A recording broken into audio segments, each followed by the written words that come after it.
Welcome to Flesh and Freedom. I'm turning off my heater. Welcome to Flesh and Freedom. Today I'm doing a live about how mediocrity is actually good.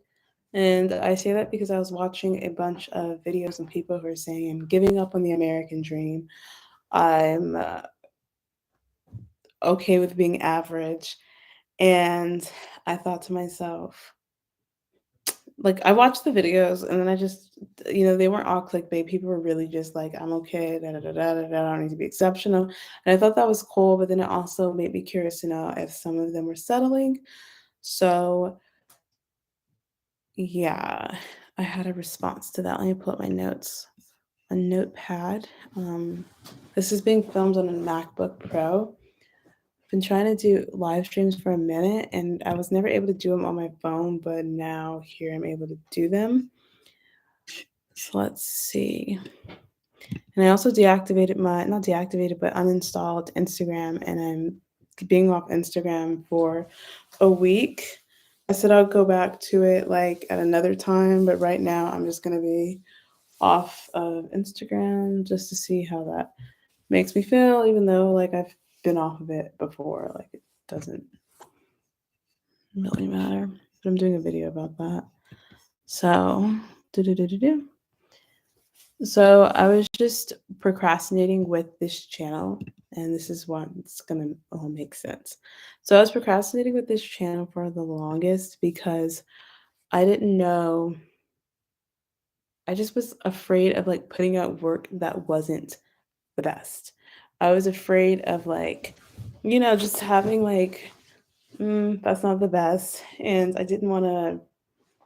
It took me forever to post stuff. I had another channel, you can check that out, called Spells Gabrielle.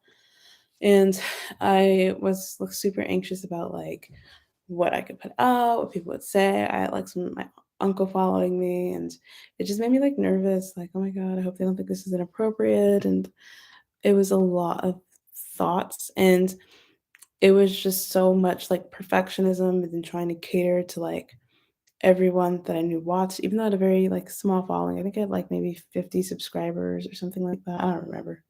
Was it 50 subscribers? That wasn't bad. I could have kept going.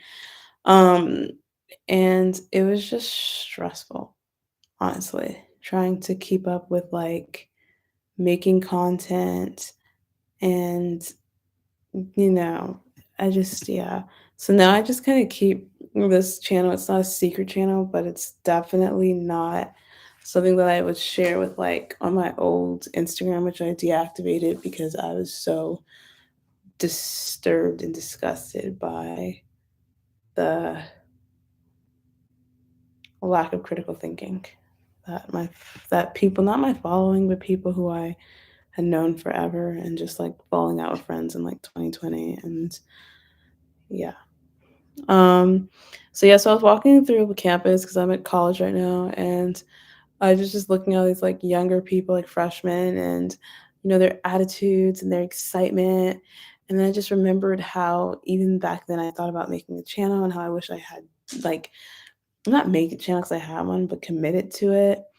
And um, earlier today, I was watching a YouTuber, and he wasn't the only one, but he had really good production. And I was watching it. I've liked the way he story tells and his production and his filmmaking skills, but whenever I watch his videos, I feel like he's going for this like philosophical, very deep um narrative, but it always seems to fall short of that. And I didn't really commented or anything on it. Like, it's a very successful channel. And I was gonna comment because I know a lot of creators do see their comments, even when they have large followings, y'all, they see it, trust and believe. They just choose not to interact unless they don't like manage theirs anymore. But yeah.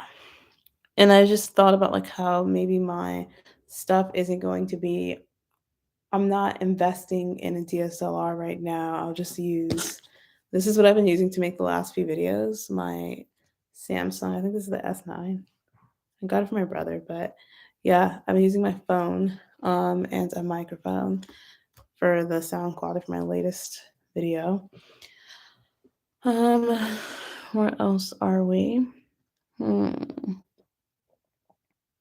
Oh yeah, this is what I wrote. Before this, at the same day, I was watching a YouTuber with loads of cool filming effects, and it was entertaining, but something fell flat. I think it was the soul of the story. Like there was an obvious message that wasn't that obvious. Maybe it was an underdeveloped thesis, or it was just loads of cool effects with tons of distractions, enabling my short attention span. And I thought, how creators and in other institutions or just careers, people have so much to show with more tools, higher grade, more expensive tools, and I have a laptop, a mic, editing software, and unique stories to share. And I think that's enough. And that goes back into being mediocre because you're waiting for like, oh my god, when I save up or when I get this next check, I'll buy a good camera where the videos would be more crisp. Like I could have, or I'll get a webcam, or I have a mic, but I wanted to see how this mic sound. I think this mic is pretty good. It's a MacBook Pro I have, so I would hope it is a creme de la creme. I actually want to know like how it looks when I do hook a mic up to it, but we're not doing that today. Anyway, and I think it's enough to do this because I looked at like Issa Rae and Issa Rae's beginning because I used to follow her when she had Misadventures of an Awkward Black Girl before HBO picked her up for Insecure. And I really liked the production because it was hilarious. The show was kind of a comedy. It was a comedy, and it was just little YouTube shorts. And sometimes you'd see the mic in the shot. It was just really good. Like just the content, that was quality, the video and the writing. I hope she goes back to stuff. Okay. I don't know, she has writers' rooms now, so there's like multiple writers that influence and input into her shows. And yeah, and I was listening to this other YouTuber and podcaster and just overall businesswoman, Joe Franco, and she was talking about the messy middle. And when you are mediocre, when you allow yourself to be mediocre, it is liberating. It liberates you because it liberated me because, I would take forever to turn things in and it would be great work, but it just took too long. And so it would help me to practice to get better at being more prolific or attempting to be prolific or striving to be prolific by just turning in a whole bunch of mediocre stuff, which I see a lot of people do. And I'm not saying this is the best way, but sometimes when you are growing, you try different ways. And right now, being mediocre, telling myself, even like I've been getting ridiculously overwhelmed. And in being overwhelmed, I just had like a lot of stuff to do, like so much, like just I have an incomplete for a class. I have to turn in that test. And then I have another class, which I haven't turned to any of the assignments or very few of the assignments for. And then I have to turn in my resume. I have to email my resume out. I have to apply for this and that, the scholarships. Oh, I want to do this. It's a lot of things and it can be overwhelming. And it's like, okay, I have to do this, do that, do that. And then the quickest way to get things done is I'm going to turn it in. If there's mistakes, I'll correct it, but I'll try to do the best I can and do it right the first way. This is the best I can do it this time. And I'm turning it in. Be mediocre. When I worked at a law office, the attorney told me this was actually a very stressful job, but I guess the experience is worth something. He had told me, and it was just stressful because I was just so burnt out. But he said that just try your best. Like that's all we do is try our best. And I was overthinking, and I think a lot of times when you overthink, just it's unnecessary. Just try your best. Literally, just try your best. Um, and that means sometimes just turning in what you can do at that moment, like envisioning and overthinking what it could be. Like, oh my God, I'm working on this video and I have a vision of what I want it to be like, but I'm also giving myself a time frame. I'm giving myself a time frame of how I want that to look. So I'm just gonna do the best I can, turn it in. Hopefully, it's well received. Maybe that'll be the video that goes viral. Um, and gets me monetized. If not, that's fine. And I also feel so happy and so light to say that because it was so hard to admit that I wanted to be a YouTuber and put that on my other Instagram or advertise or self promote because I just felt like I was being judged for it. But at the same time, the same people I thought would judge me were like, they'd start posting content or whatever. So, or start interacting more with their social media. And I think creating is better than just consuming all of the time. So, just do the best you can. And then I just love encouraging people. I was talking to one of my professors, and he's actually really cool. And I told him that I really, this is months ago, and I told him about how I wanted to start a YouTube and on my YouTube, I make videos to, build an audience because I'm a writer and I'm writing a book. I'm writing two books actually right now. One of them is on white hegemony. I'd probably make a video about that to explain it because I talk about that quite a bit. Um, and then the other one is a fiction book that is about just young people's lives. And where am I? Yeah. So that's where I am with content. Um, I felt and still do feel that vlogs are pretentious, that we think our thoughts are so profound and it's kind of self it's kind of a self-esteem, self-worth slash honest. I don't want to waste anyone's time with this nonsense and I don't want to be cringe. And I think these are notes for next video. And then it circles back to seeing others and comparing their work to your idea and just going for it. It's a question of why did I make this? And also look what I can make with time. It'll get better, but welcome to the messy middle. And then there was more I was going to write, but I forgot. Yeah, I was power writing, trying to get all the ideas out. Um, Sometimes you think of all of, okay, this is something else. This is another idea. But yeah, that's where it was, the messy middle. So welcome to my messy middle. I hope you enjoy the journey. Yeah, this is the journey, and that's basically all I really wanted to talk about. Let's see, what else did I say? I was also talking about being alone. Um, when you're in this space of creating, I think it's really powerful to be alone.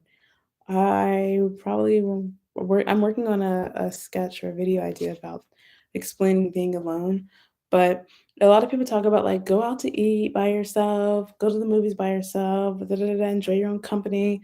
I think maybe some people are embarrassed to be outside by themselves because of the shame that we were socialized into when we were, in grade school about being a loner. Um, so I think maybe that's why people do that, but really being alone and enjoying your solitude is something as simple as cooking for yourself. I know when I cook for myself, I feel a tremendous amount of love for myself. Like, I really feel like my throat, not my throat chakra, but my sacral chakra, my heart chakra, all of that just lights up whenever I cook for myself. It's just such an act of love, just seeing like water boiling and adding seasonings. And it really, like, it's just like, it just activates that I'm pouring love into this because I really want it to taste good for myself. Ah, that part. I really wanted to taste good for myself. And that is like, when you're focusing on you and self-love, that's what it means, like, with self-love and self-care, is really just like, yeah, pouring into yourself and doing it for you. And when I'm cooking, that is a huge act of self-love for me and self-care. And I think for others should try that too, besides just like going out there and going to dinner by yourself, which is cool too. It's enjoying your own company. It's proving to yourself like I can do this in public. But I think it's even more powerful to do self-discovery in true solitude, which is just in your house if you live by yourself. Um, yeah, live by yourself, or even like if you have housemates or whatever, because they're not always going to be home, hopefully. Um, but there's that. And another way to practice being alone and to really get comfortable and to explore, to enjoy company, your own company, is how do you enjoy your own company? The food, mm, decorating your space. I should probably decorate mine more. I have like X-rays. I'm doing this thing. I don't know. I was gonna decorate it more. I have like on this other side that you can't see. Yeah, I don't know. Maybe I'll look up some interior design or watch some architectural digest.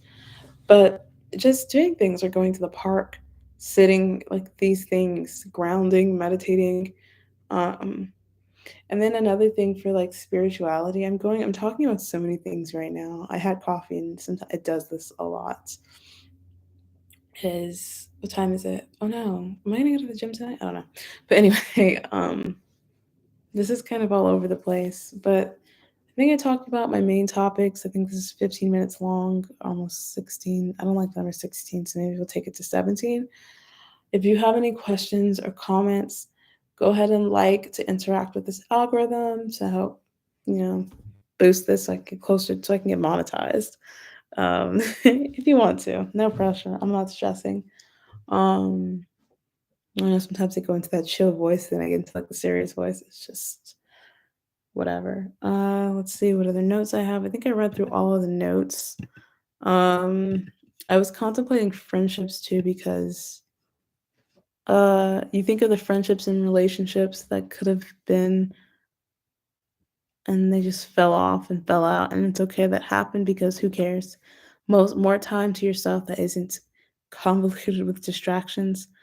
Money that could have been spent on restaurants saved for film equipment or travel. Don't feel rejected or soak in hurt too long because that's a part of returning to alignment. Every friendship doesn't last, and that's fine. Um, yeah, and then I wrote about cheating. This is so interesting.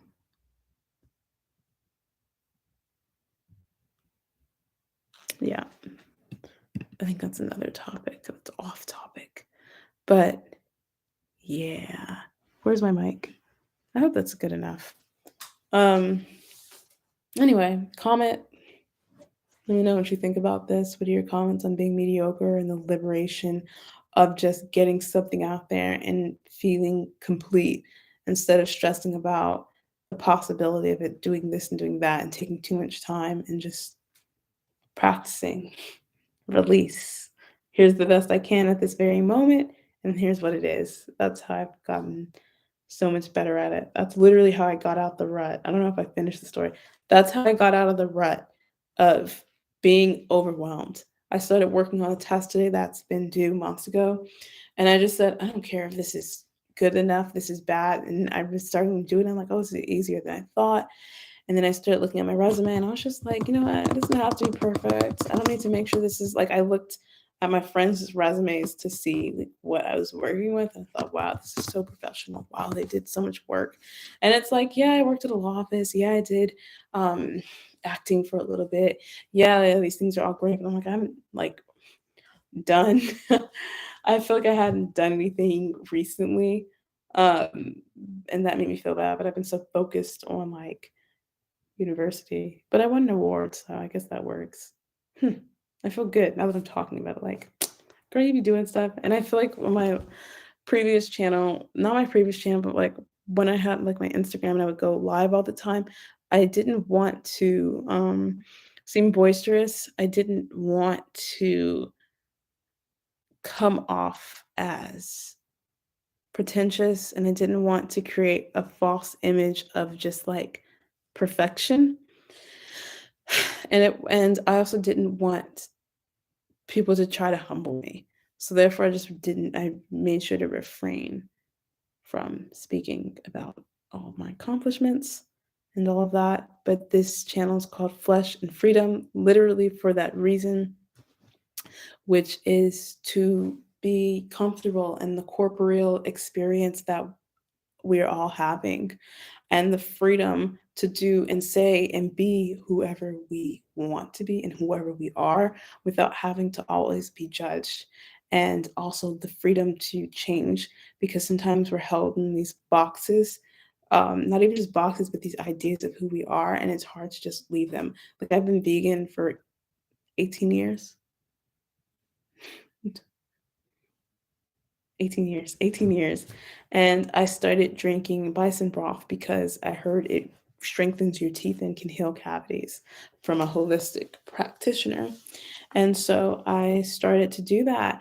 And I felt bad to even tell others because I've been vegan for so long and, I tried eating fish again, and fish, it's so gross. I mean, it tastes okay, but I can't get past the fact that I'm so hyper aware that this is an animal that used to live. I'm eating the flesh, when I'm drinking the bone broth. To me, it's like, well, you took all the meat off. It's still disgusting. I'm gonna be honest. All of it's disgusting to me. And that's why for me, I'm just so aware of it. I don't enjoy eating it. That's why I don't eat meat. And I feel like this is such a stream of consciousness. And I'm okay with that because this is a mediocre video because I'm liberated and I am sending out content and posting a video. And I hope you like it. I guess, no, I hope you like it. I feel like that's such a low value goal. Like it. I hope this means something to you, and I hope that I know this means something to somebody, and there's something that they can take from this idea of perfectionism. And it made me feel really good to say this because I feel so liberated right now and just this rawness. And I hope you practice something that doesn't stress you out and that you can release whatever's holding you back. For me, it was perfectionism that I didn't realize was perfectionism and wanting to be amazing at everything and to prove, look, I'm great. Give me an accolade. Not give me an accolade. It really wasn't that serious. It was, look, I'm great. And I feel like that pressure and that stress does not need to exist anymore. So just try. Just like, I'm just gonna get this over with, done. Take it, whatever. And that's how I am, even though I'm about to graduate.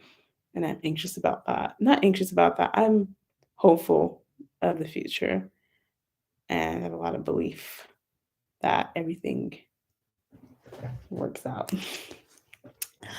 Okay, it's 22 minutes. It's 10:42 p.m.